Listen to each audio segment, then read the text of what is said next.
Гурван найз сургуулийн коридороор гүйж буйгаар цовруул эхлэнэ.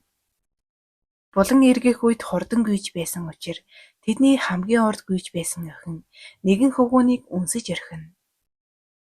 Тэд хоёул эвгүй байлалд орсон ч эрэгтэй сурагч нь илүү тавгүй байгаа нь уруулаа арчуураар арчиж байгаагаар харагдана. Харин эмэгтэй сурагчийн хувьд түүний анхны үнсэлт яг л цус шиг амттай байсныг гайхдагч аз жаргалтай харагдаж байлаа. Үүний шалтгаан нь охин тэр хөвгүүнд сэтгэлтэй байснаас юм. Уг охины нэрийг Айхара Готоко гэдэг. Харин эрэгтэй сурагчийн нэрийг Эри Наоки гэх бөгөөд тэр хоёр хоёул Танаан ах дахь сургуульд сурдаг. Готоко анх 2 жилийн өмнө хичээлийн шинэ жилийн нээлтийн үеэр Наокиг илтгэл тавьж байх үед анх харжээ. Наоки маш ухаантай. Сургуульдаа цорын ганц 200 IQ-тай сурагч. Дээрээс нь спорттоо сайн, ёстой нөгөө төгс залуу гэдэг нь байлаа. Готоко 18 насны төрсөн өдрөөрөө зориг гарган Наокиг хайрын загтал өгөхөөр шийдэв. Наокиг сургуулийн коридороор явж байх үед захиагаа өгөхөд тэрээр захиаг нь авдаггүйгээс гадна зүгээр ч орхиод явчихгүй эргэж хараад би тэнэг охтуудад дургүй гэж хэлээд яваад өгдөг. Үүнээс харахад Наоки нэлээд их зантай бололтой. Харин энэ үеэр хаягдж үлдсэн Готоког хоёр найз нь аргадах бөгөөд та хоёр хизээж тохирохгүй. Чи бангийн сурагч. Харин Наоки хамгийн шилдэг ангийн хамгийн шилдэг сурагч шүү дээ гэж хэлдэг. Үүнийг сонсон Готоко сэтгэлээр унаж ядаж байтал Наоки сургуулийн коридороор ангийнхаа хөөрхөн охинтой алхаж байхыг олж харна. Энэ үйл явдал түүнийг бүр ч их сэтгэлээр унгаж орхидог. Хичээдээ дарсан Готоко гэрэн шатаж байхын хажуугаар аав нь уймэн тарж байхыг олж харна. Учир нь аав нь Готоког гэртээ байгаа гэж бодож байжээ. Очих гэргүй болсон мань хоёр Готокогийн аавын хоолны газар нэгнийгээ тайвшруулж байх үед гаднаас нэгэн эмэгтэй орж ирнэ. Тэр эмэгтэйтэй аав нь их л дотн харагдах бөгөөд гэрээ алдсанд нь харамсаж байгаа нь илтгэн. Маргааш өглөөнд Готоко сургууль дээрээ очиход түүнд зориулсан хандивын үйл ажиллагаа явагдаж байгааг харна. Үүнийг бангийн найзууд нь зохион байгуулах ба үүнээс Готоко маш ихээр ичиж тэднийг уг үйлдэлээ зогсоохыг хүсдэг. Үүнийг сонсон ангийнхнаа зогсох нь бүүхэд Готоког игнэндээ нэгтгэнэ. Энэ үеэр Наоки тэдэн дээр ирээд их л ёжтойгоор шоолонгүй инээгээд яваад өгнө. Мөн Наокид сайн ангийн охин тэдэнд мөнгө хандуулахаар оролддогч тэд авахыг хүсдэггүй. Одооноос эхлээд Наокид сайн охиныг хөөрхнөө гэж дуудъя. Түүний хийж ярьж байгаа үйлдэлээс харахад Наокидтай таарсан их зантай харагдана. Дараа нь аавтайгаа өнөөх танил эмэгтэйн гэрт түр амьдрахаар очиход тэр айл нь Наокигийнх байж таардаг. Наокигийн эцэг эх болон Готокогийн аав нь багаасаа найзалсан найзууд тул тэднийг гэртээ амьдруулахаар урьсан байдаг. Готокод өрөө гаргаж өгөхийн тулд Наокигийн дүүг ахтай цуг амьдруулахаар болдог. Наокигийн дүүг одооноос Юки гэв. Үүнд Юки сэтгэл дундуур байгаа нь илт. Готоко Наокитэй амьдрах болсондоо баяртай байлаа. Тэд маргааш сургууль руугаа явах үед Наоки Готоког 2 метрийн зайтай явахыг сануулдаг. Тэр бангийн охинтой цуг харагдахыг хүсэхгүй байлаа. Готоко түүнээс 2 метрийн зайд явж эхлэхэд Наоки энд тэнд зогсож түүнийг өдөнө. Тэдний замд өөр сургуулийн хөвгүүд Готоког хоргооход Наоки түүнээс салах боломж гарсан тул Готоког үлдээгээд явчихдаг. Манай Готоко нэг залууг нь нэг сайн болгож байхад түүнийг хараашилдаг бангийн найз Кин түүнийг аврахын тулд тэдгээр залуусыг зоддог. Готоко сургууль дээрээ очиод Наокиг яагаад түүнд ингэж муухай хандаад байгааг асуугаад намайг муу сурдаг болохоор бүдүүлэг ханддаг гэж Наокид хэлэх ба дараагийн шалгалтад эхний 100-д орно гэж ам гарна. Энэ нь бангийн сурагчийн хувьд боломжгүйтэй адил. Оройн Готоко хичээл хийхийн тулд ширээ дүүрэн ном игнүүлсэн байдаг. Түүнийг дэмжихээр Наокигийн ээж нь цай бэлдэж өгөх ба энэ үеэр Наокиг өмнө нь хизээч хичээлээ бэлдэж байгаагүй гэж хэлнэ. Готоко хичээл хийдэггүй хэрнээ үргэлж нэгт жагсдаг хүнд ам гарсандаа санаа нь зовдог. Маргааш өглөөнд Готоког цайгаа уухаар буухад Наоки зөрөөд сургуульдаа явдаг. Энийг нь харсан ээж нь яагаад тэр ийм зан гаргадаг талаар тайлбарладаг. Ээж нь үргэлж охиндоо болохыг хүсдэг байжээ.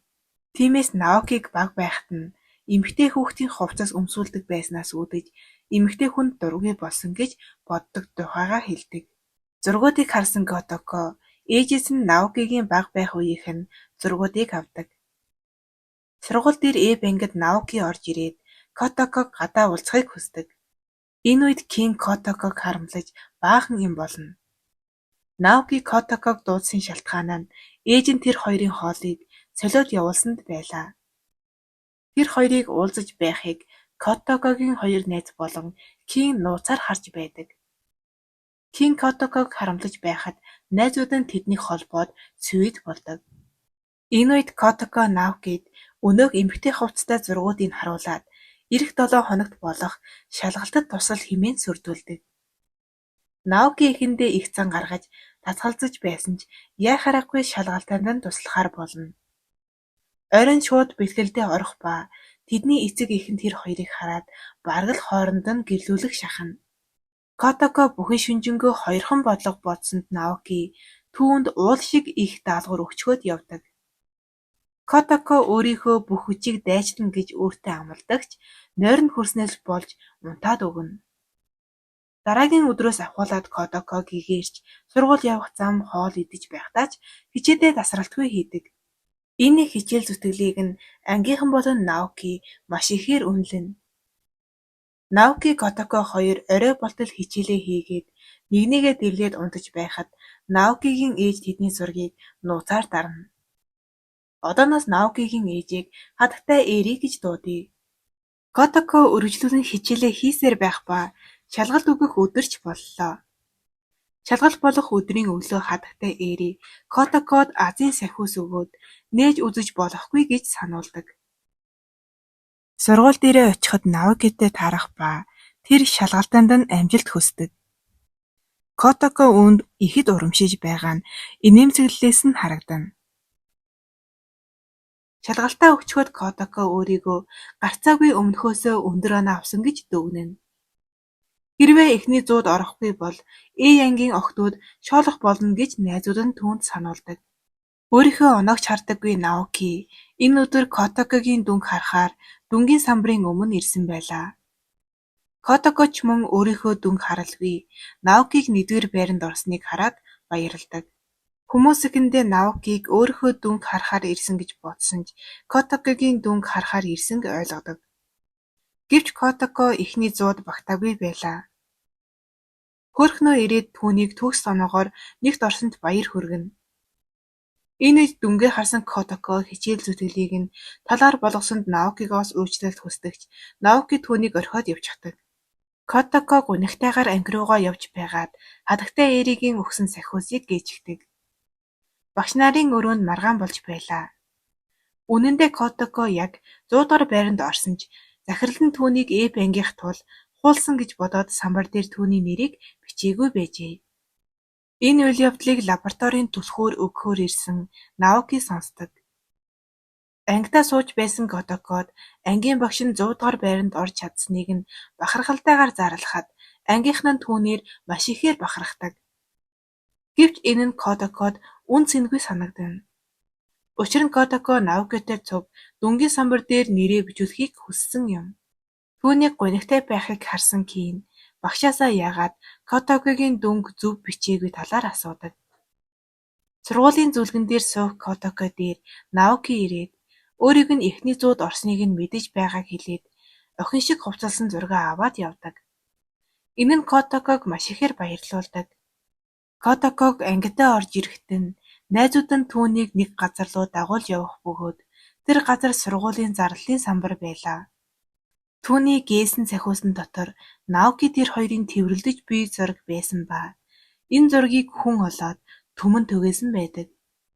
Хүмүүс энэ ямар учиртай зураг болохыг Котокогоос бөөнөрөө асууна. Энэ үед хөрхнөө Наокигоос энэ юун зураг болохыг асуух ба мөн Наокигоос одоо болтол түүнийг мартаагүй юм уу гэж асууснаар 1-р анги дуусдаг. Дараагийн ангид Наоки түүнд бид ийм зүйлс ярихаар харилцаатай хүмүүс биш гээд хөөрхнөг орхиод явдаг. Котоко гэрлүүгөө харж явахдаа Наокитэй таардаг. Тэрээр яаж яваад ийм зураг тархсныг мэдэхгүй байгаагаа тайлбарлахад Наоки түүний тайлбарыг сонсохыг хүсдэггүй. Энэ үед тэр хоёрыг дагаж явсан Эбенгийн сурагчид тэднийг болцдог хэмээн эндүүрнэ. Тэд үргэлжлүүлэн дагаж яваад тэднийг нэг гэрт орохыг хараад ангааж орхидог. Энэ нь Кент маш хүнд тусаж байлаа. Котоко Наоки хоёрыг гэртээ орж ирэхэд хатагтай эрийг Котокогоос сахиусны талаар асуудаг. Котоко хаанаас ч хайгаад сахиусаа олоогүйд хатагтай эри түүнд санаа зовлтгүй. Надад өөр зөндөө зургууд байгаа гэж хэлдэг. Зураг гэдгийг сонсон Котоко болон өрөөлүгөө өксөж байсан Наоки хүртэл сонсоод гайхдаг. Хатагтай эри тэдний маш олон зургийг Котокод үзүүлэхэд Наоки бууж ирээд ээжигээ ийм зүйл хийхээ боль хэмээн шаарддаг. Мөн тэрээр зургуудыг өөрөө аваад явдаг. Энэ үед Юки тэр хэд дээр ирээд анхааралгүй байгааг гайхдаг. Учир нь гэрийнхэн цонхоор баахан хүүхдүүд тэднийг харж байдаг. Наокигийн ээж тэдгээр хүүхдүүдийг гэртээ урина. Эмэгтэй найзууд нь Котокогоос Наокитай дотн болж чадсан уу гэж асуух бол Кин харин Котокод Наокиг эрэгтэй хүн учраас юу ч хийж магадгүй гэж анхааруулна. Наоки түүний хэлсэн зүйлийг сонсоод тэнэг хүмүүс тэнэг зүйлээ л боддог гэж шоолоход дүү болох Юки нь Эбангийнхан юм чинь ийм зүйл бодох нь аргагүй гэж ах дүү хоёр тэднийг тавлана. Дээрээс нь детхий дээр ганцхан эмэгтэй үлдсэн ч Котоког манай ах хизээч тоохгүй гэж хэлдэг. Оройн болоход Юкигийн хэлсэн зүйлээс болоод Котоко ганцаараа гуниглан сууж байхад аав нь ирдэг. Котоко аавдаа Наокигийн гэрээс явмаар байгаа талаараа хэлнэ. Аав нь түүн шиг төгс хүнтэй амьдрах хэцүүч илүү хичээвэл удахгүй зүгээр болно гэж хэлээд тайвшруулна. Маргааш нь сургуулийн зарлалын самбар дээр Котоко Наоки хоёрыг холбосон зураг наасан байдаг. Үүнийг харсан Наоки Котоког албаар энэ зургуудыг наасан гэж сэрддэг. Энэ үл ойлголцлыг засахын тулд Котоко Наоки дээр очдогч түүнтэй хамт байсан хөөрхнөө Наокигийн анхаарлыг татахын тулд хямдхан зан гаргалаа гэдэг. Харин Наоки түүний тайлбарыг сонсохыг хүсдэггүй ба Кин уурлаж түүнийг шанааддаг. Тэр хоёрын маргаанаас болж Эй болон Эбангийн багш нар хоорондоо маргалддаг. Эй ангийн багш Эбангийн сурагчдыг нэг нүдээрээ ч харахыг хүсдэггүй. Юм бол тэднийг буруутгадаг. Ангитай гуниглан суух Котоко дээр хоёр найз нь ирээд тэр зургийг наасан гэдгийг хэлж уучлалт гуйна. Котоко цагаахан юм болохоро тэдэнд нэг их зүйл сандаггүй. Найзууд нь Наокид тайлбарлыг гэхэд зүгээр л шалтак шиг сонсогдох тул түүнд тайлбарлаад хэрэггүй байх гэдэг. Үүний дараа ангийн багш нь орж ирээд удахгүй болох буйхай гүйлтийн тэмцээнийг зарладаг. Энэ удаад Эбанг заавал Эй ангийг ялах болно гэж Кин болон ангийн багш нь сүр дуйлаантайгаар анги даяар чарладаг. Кин Котоког уг уралдаанд орох уу гэж асуухад тэр сайн гүйж чадахгүй тул эхэндээ дасгалзаж байсан ч Наокигийн гөөхийг харахыг хүссэн тул зөвшөөрдөг. Оройн хоолны үеэр Наоки гүйлтийн тэмцээнд орохгүй гэж хэлэхэд Котоко түүнийг өрөөрөө дагаж очоод тэмцээнд орохыг хүсдэг. Гэвч Наоки нөгөө л хүдийн зангаараа тэнгүүдтэй өрсөлдөхгүй гэдэг. Котоко уурлан тэр тэнэг Эбангийнхан танай ангийг ялахыг хараарай гэд том дуугаар хэлээд өрөөнөөс нь гардаг. Котоко өрөөндөө ороод түүн лүү том дугарч чадсандаа өөрөөрөө бахархдаг. Тэрээр маргаашнаас нь бэлтгэлдээ ордог.